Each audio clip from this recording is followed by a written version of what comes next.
സമസ്ത general secretary professor K Alikutty Musliyar അന്തരിച്ചു. വാർദ്ധക്യ സഹജമായ അസുഖത്തെ തുടർന്ന് ഏറെ നാളായി വിശ്രമത്തിലായിരുന്നു. റിയാസ് KMR ചേരുന്നു വിവരങ്ങളുമായി. റിയാസ്, ഏതായാലും വാർദ്ധക്യ സഹജമായ അസുഖത്തെ തുടർന്നാണ് അദ്ദേഹത്തിന്റെ മരണം സംഭവിച്ചിരിക്കുന്നത്. എന്തൊക്കെയാണ് മറ്റു വിവരങ്ങൾ? പണ്ഡിതന്മാരിൽ ഏറ്റവും പ്രമുഖനും ഒപ്പം തന്നെ ഇസ്ലാമിക പണ്ഡിത സഭയായിട്ടുള്ള സമസ്ത കേരള ജംഇയ്യത്തുൽ ഉലമയുടെ ജനറൽ സെക്രട്ടറിയുമായിട്ടുള്ള പ്രൊഫസർ കെ ആലിക്കുട്ടി മുസ്ലിയാർ അന്തരിച്ചിരിക്കുന്നു. 81 വയസ്സായിരുന്നു അദ്ദേഹത്തിന്. പെരിന്തൽമണ്ണയിലെ സ്വകാര്യ ആശുപത്രിയിൽ ആയിരുന്നു അന്ത്യം.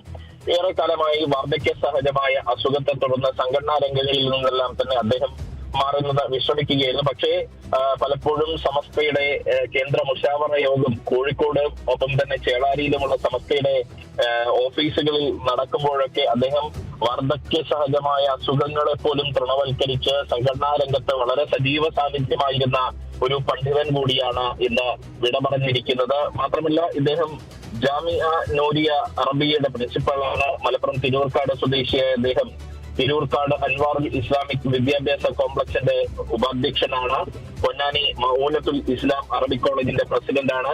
വടകര ഹുജ്ജത്തുൽ ഇസ്ലാം ഇസ്ലാമിക് കോംപ്ലക്സ് എന്നിവയുടെ മുഖ്യ ഭാരവാഹി കൂടിയാണ്. കൂടാതെ കാസർഗോഡ് സംയുക്ത മുസ്ലിം ജമാഅത്ത് ഖാദിയാണ്. അഖിലേന്ത്യാ മുസ്ലിം വ്യക്തി നിയമ ബോർഡ് ദേശീയ സമിതി അംഗം എന്ന പദവിയും അദ്ദേഹം വഹിച്ചിട്ടുണ്ട്. ഇതിൽ ഏറ്റവും പ്രധാനപ്പെട്ട എടുത്തു പറയേണ്ടുന്ന ഒരു കാര്യം, ഒരു ഇസ്ലാമിക പണ്ഡിതൻ എന്നതിനപ്പുറത്തേക്ക് അദ്ദേഹം ഒരു പ്രൊഫസർ കൂടിയായിരുന്നു എന്നുള്ളതാണ്. പ്രൊഫസർ കെ ആലിക്കുട്ടി മുസ്ലിയാർ അദ്ദേഹം ഒരു പ്രൊഫസർ കൂടിയായിരുന്നു. അതായത് അദ്ദേഹം മറ്റ് രംഗങ്ങളിലും, അതായത് പാണ്ഡിത്യം എന്ന മതപഠന രംഗത്ത് എന്നതിന് ഉപരി അദ്ദേഹം മറ്റ് രംഗങ്ങളിൽ കൂടി വളരെ സജീവ സാന്നിധ്യമായിരുന്നു. നല്ലൊരു എഴുത്തുകാരൻ കൂടിയായിരുന്നു എന്നുള്ളതാണ്. അദ്ദേഹം നല്ലൊരു എഴുത്തുകാരൻ കൂടിയായിരുന്നു. അദ്ദേഹത്തിൻ്റെതായി ഈ സുന്നി യുവജന സംഘത്തിന്റെ മുഖപത്രമായിട്ടുള്ള സമസ്തയുടെ യുവജന വിഭാഗമായ സുന്നി യുവജന സംഘത്തിന്റെ മുഖപത്രമായിട്ടുള്ള സുന്നി അഫ്കാർ, ഒപ്പം തന്നെ സമസ്ത കേരള ജംഇയ്യത്തുൽ മുഅല്ലിമിന്റെ പ്രസിദ്ധീകരണമായിട്ടുള്ള അൽ മുഅല്ലിം മാസിക, അന്നൂർ അറബി മാസിക, അങ്ങനെയുള്ള ഇതിന്റെയൊക്കെ ഒരുപാട് ലേഖനങ്ങൾ അദ്ദേഹത്തിൻ്റെതായി രചിച്ചിട്ടുണ്ട്.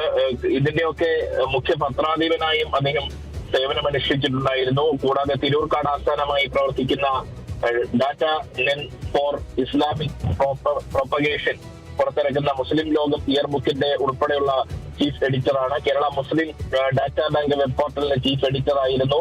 അങ്ങനെ കൂടാതെ ആഗോളതലത്തിൽ ഇസ്ലാമിക മുന്നേറ്റം, പുണ്യം ഭൂമിയിലേക്ക് എന്നീ പുസ്തകങ്ങളും ഹജ്ജിനെ കുറിച്ചുള്ള 3 പുസ്തകങ്ങളും അദ്ദേഹം രചിച്ചിട്ടുണ്ട്. അങ്ങനെ നോക്കിയാൽ ഒരു വിദ്യാഭ്യാസ സാമൂഹിക പ്രവർത്തകൻ എന്നതോടൊപ്പം തന്നെ ഒരു നല്ലൊരു എഴുത്തുകാരൻ കൂടിയാണ് പ്രൊഫസർ കെ ആലിക്കുട്ടി മുസ്ലിയാർ. അദ്ദേഹം നേരത്തെ ചെറുശ്ശേരി സൈനുദ്ദീൻ മുസ്ലിയാരുടെ വിയോഗത്തെ തുടർന്നാണ് 2016 ഫെബ്രുവരി 27 സമസ്ത കേരള ജംഇയ്യത്തുൽ ഉലമയുടെ ജനറൽ സെക്രട്ടറിയായി തെരഞ്ഞെടുക്കപ്പെടുന്ന ഒരു സാഹചര്യം ഉണ്ടായിരുന്നത്. പിന്നീട് ഇങ്ങോട്ടേക്ക് 10 വർഷത്തോളം സമസ്തയുടെ ജനറൽ സെക്രട്ടറി എന്ന രീതിയിൽ അദ്ദേഹം നിർണായകമായി ഇടപെട്ട് സമസ്തയിൽ ഒരു സൗമ്യ സാന്നിധ്യമായിരുന്നു. ഒരുപക്ഷെ പലപ്പോഴും ഒരു സമസ്തയുടെ നയപരമായ രീതികളിൽ നയതന്ത്രത്തോട് ഇടപെട്ട ഒരു സൗമ്യനായ ഒരു പണ്ഡിതൻ. ആ പണ്ഡിതനെയാണ്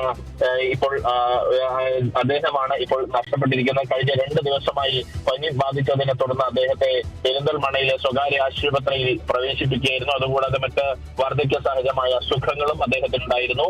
അല്പം മുൻപാണ് അദ്ദേഹത്തിന്റെ അന്ത്യം സംഭവിച്ചത്. ഖബറടക്കമുള്ള കാര്യങ്ങൾ പിന്നീടായിരിക്കും തീരുമാനമെടുക്കുക.